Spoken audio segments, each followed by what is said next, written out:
Oh, that's gay.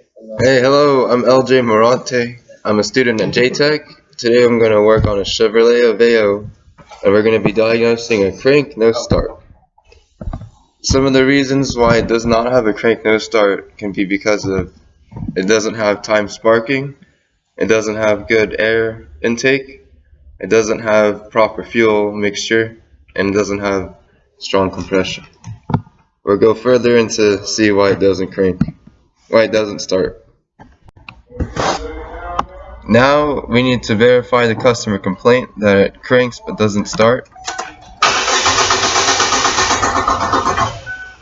Alright, it's not starting. Another thing we could do are some directional testing. Directional testing is when you're just trying to diagnose the problem but you don't know what the last reason is yet. So the first one we could do is listen for the fuel pump. I don't hear anything, so let's go from there. No activation on the fuel pump. Alright, we got the scan tool hooked up and we got some code. We can try and do an active test on the fuel pump to see if it turns on.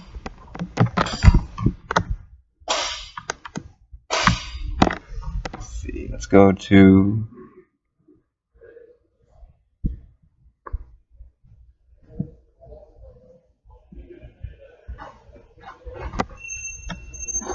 functional test,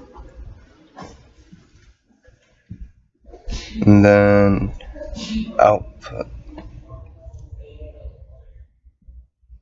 fuel pump. We just passed it. There we go. Fuel pump relay on off.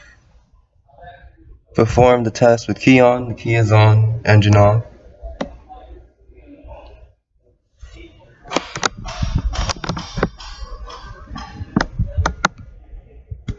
Okay, let's turn it on. Alright, we're trying to activate it and we still don't hear it. So we'll go from there. Okay, since the scan tool did not activate the fuel pump, we're going to try and eliminate to see if it has spark and air. A quick test you can do is the starter fluid. You want to spray it down while someone's cranking the engine. Spray right down the intake manifold.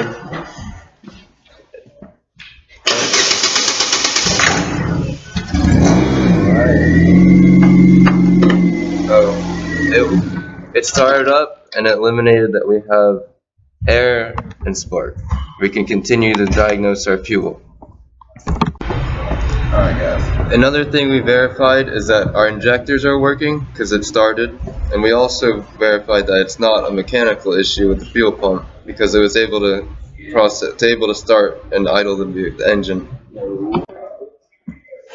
Okay, since we couldn't get the fuel pump to activate with the scan tool, we know it's not a mechanical problem, it's more of an electrical problem. So let's take a look at the electrical side.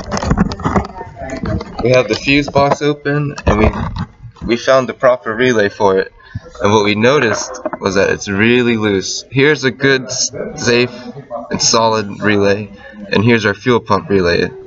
It's really easy to slide in and out. So this is what we pinpointed, is that our fuse box needs to be replaced.